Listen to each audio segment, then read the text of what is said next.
রাজধানী ঢাকায় বসবাস অন্তত ১০ লাখ কলেজ বিশ্ববিদ্যালয়ের শিক্ষার্থীর।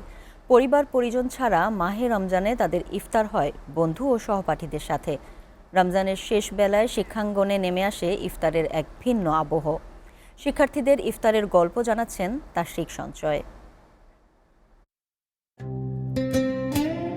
আঙিনায় পড়ন্ত বেলার হলুদাভ গোলাপি রোদ, পসরা সাজিয়েছে ইফতার বিক্রেতারা।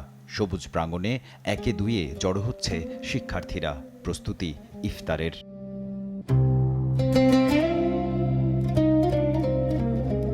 ক্যাম্পাসে দলবদ্ধ ইফতারের এই সংস্কৃতি পরিবার ছেড়ে দূরে থাকার বেদনা ভুলে থাকতে সাহায্য করে বলেও মনে করেন শিক্ষার্থীরা। বাট ক্যাম্পাসের ইফতারটা সবসময় একটু অন্য রকমের হয়, কারণ এখানে বন্ধুরা থাকে। ক্যাম্পাসের আমাদের টিএসসি কেন্দ্রিক বিভিন্ন ক্লাব আছে, সোসাইটি আছে, তো এখানে আমরা নানা ধরনের মানুষের সাথে নেটওয়ার্কিং করার সুযোগ পাচ্ছি।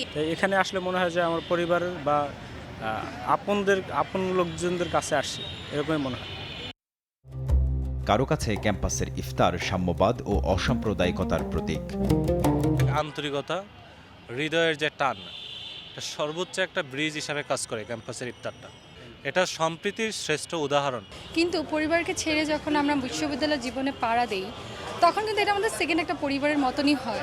যখন বন্ধুরা কল করে, আচ্ছা চলে আস, আমরা একসাথে ইফতারি করবো, এই যে আমরা এখন প্ল্যান করছি এখানে ইফতারি করা, তখন ওই যে কষ্টটা ছোট মুহূর্তের জন্য আমরা ভুলে যেয়ে একটা ভালো মুহূর্ত এনজয় করি।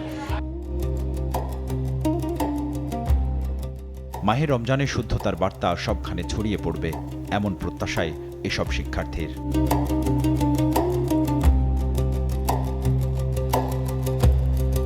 তাশরিক সঞ্চয়, এসএটিভি, ঢাকা।